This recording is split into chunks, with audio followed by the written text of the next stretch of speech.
Kapintahangan taniba nakwa tu tada minggu kedua de pasca diti punganan lagi the divine mercies Sunday. Dekai tada minggu tabi tua di kesianan poin kinengan keginaban poin kinengan. Sebab no do sa biabi pambasan iso kedua ingabi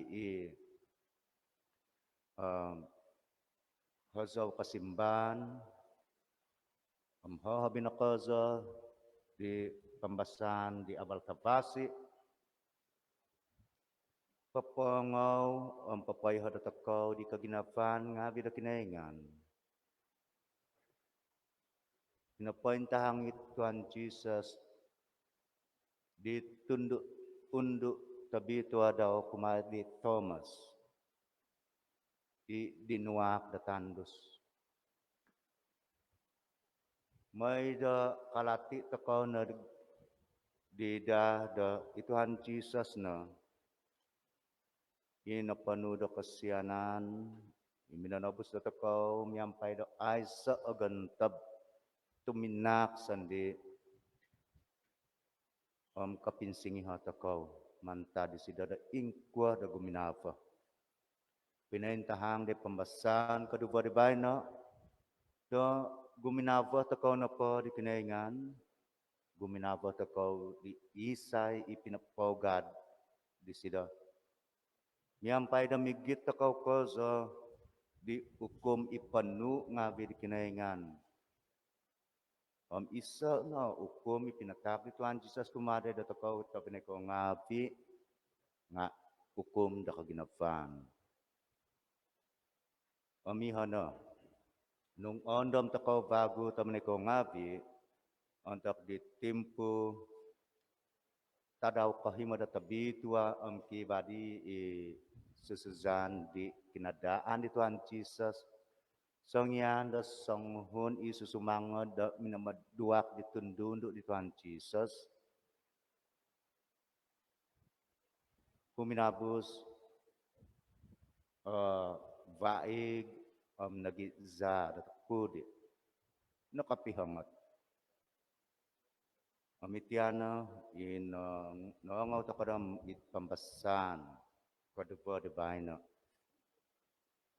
Dari sa takaw na pa nga napadsu takaw mazado vaig ikilati da natay mo takaw espiritu tabi tua it kinapansuan da takaw minanak da takaw da isa akain tutunan ka ba bago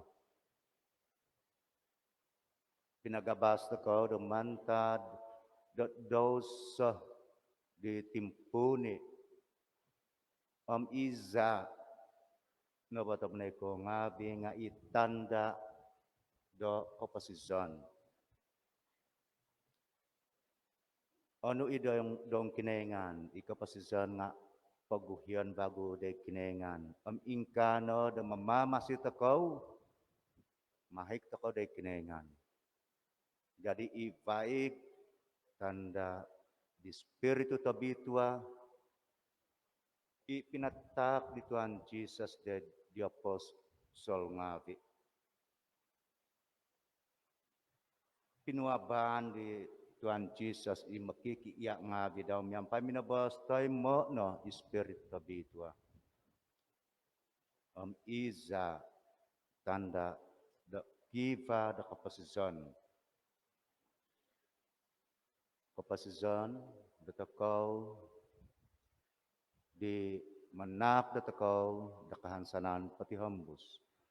Saudara dan saudari hari ini, minggu kedua ini juga dikenali sebagai hari Minggu Kerahiman Ilahi, yaitu belas kasih ilahi.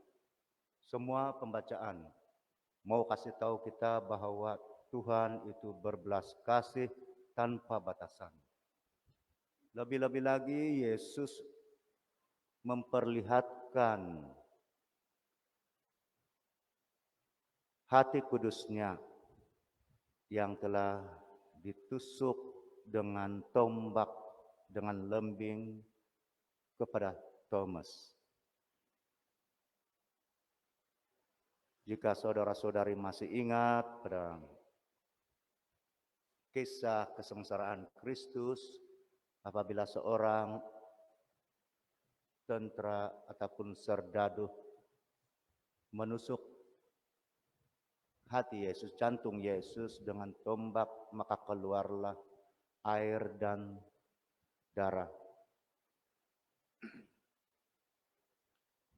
Air itu menunjukkan, melambangkan Roh Kudus. Mengingatkan kita tentang air pembaptisan kita. Apabila air itu dicurahkan, membersihkan kehidupan kita, melepaskan kita dari dosa asal kita. Kita menerima Kristus dan kita mendapat kehidupan baru. Dan inilah yang Yesus berikan kepada kita. Darah melambangkan kehidupan. Apa yang menjadi milik Allah yaitu kehidupan harus dikembalikan kepada Dia. Maka sebab dengan itu saudara-saudari, kita menjalani kehidupan kita dengan menyerahkan diri kita kepada Allah. Kalau saudara-saudari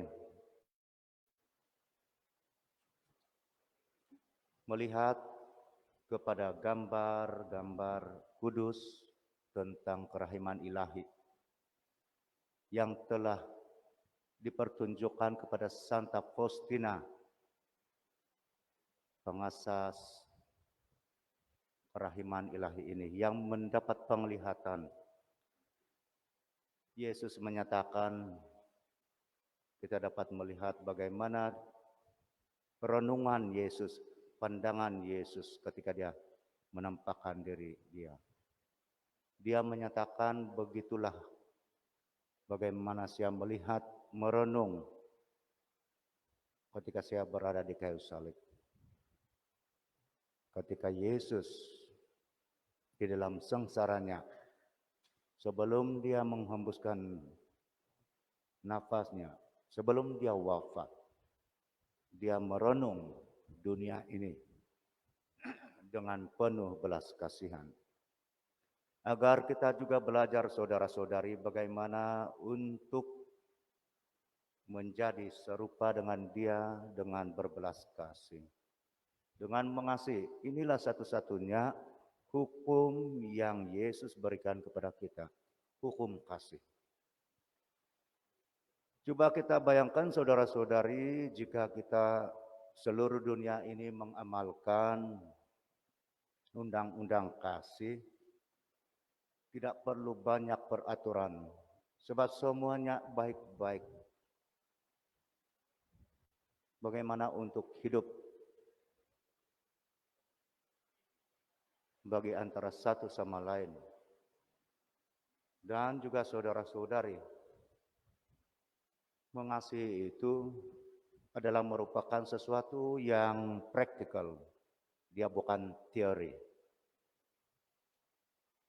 It is not just a theory, but it must be very practical.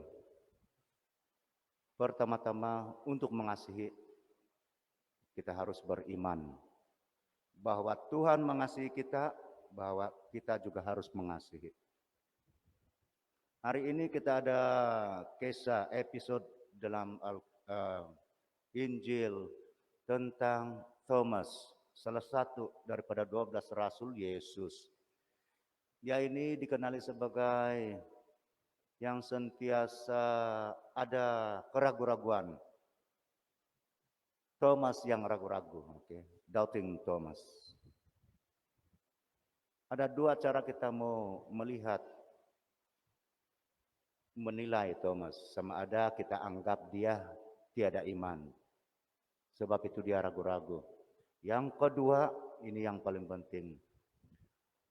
Santo Thomas ini dia sangat praktikal di dalam iman. dia. Walaupun dia ragu-ragu bukan bermakna dia tidak ada iman. Jadi dalam dua cara ini melihat karakter Santo Thomas ini, kita juga dapat melihat diri kita.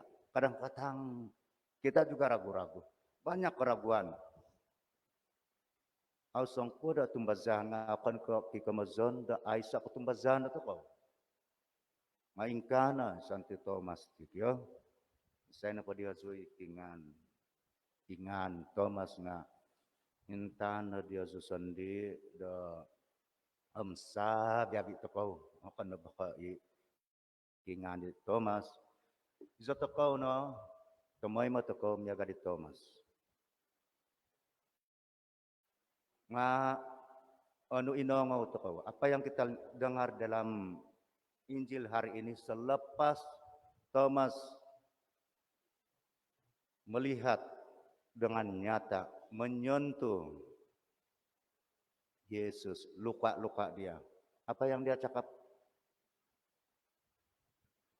Dia cakap itu ucapan dia itu adalah ucapan iman yang paling tinggi. Oi Tuhanku, kinainganku. Dia bukan saja mengakui Yesus itu sebagai Tuannya. Oi Tuhanku. Kalau dalam English punya my Lord and my God. Kena kasih translate sini, oi Tuhan. Sebenarnya oi Tuhan. Om kinainganku. Bukan saja dia mengakui Yesus itu sebagai gurunya, tuannya, tetapi sebagai Allah. Putra Allah. Ungkapan iman yang paling dalam di dalam kemanusiaan dan keilahian Yesus.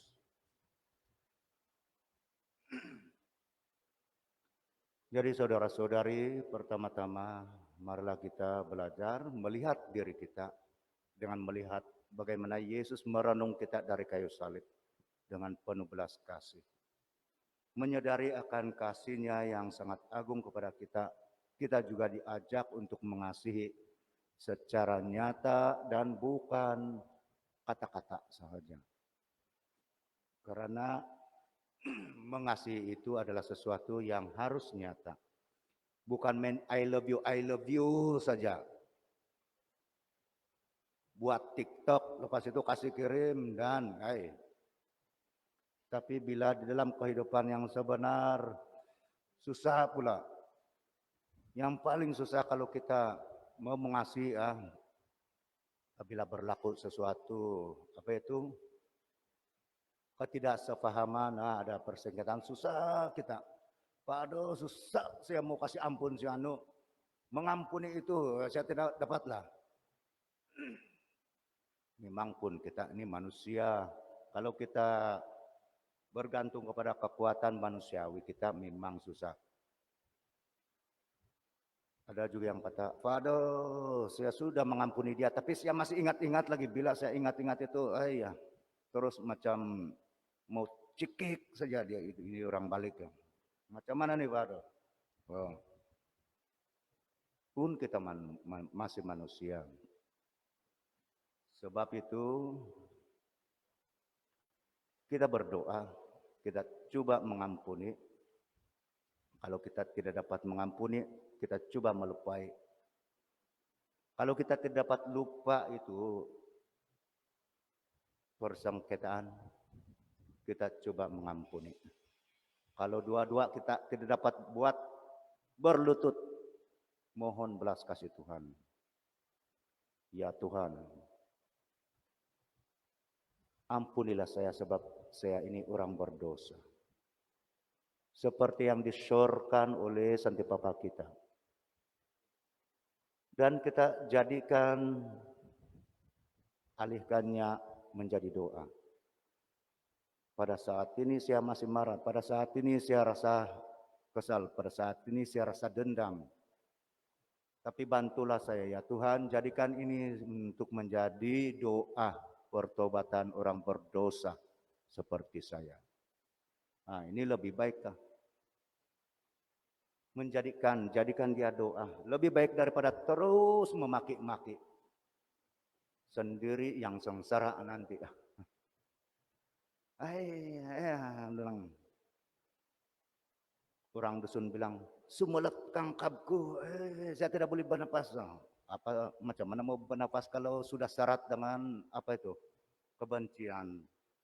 Sudah syarat dengan apa itu dendam. Tiada ruang untuk kasih Yesus, untuk kasih Tuhan dalam diri kita.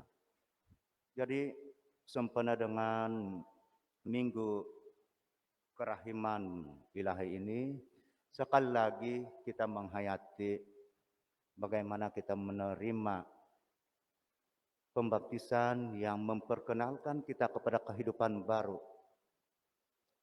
dalam pelukan kasih Tuhan. Kita dijadikan untuk menjadi saksi Yesus adalah Raja belas kasih dan damai. Saya tidak mau cakap panjang-panjang sudah. Ada itu kamera tuh nah.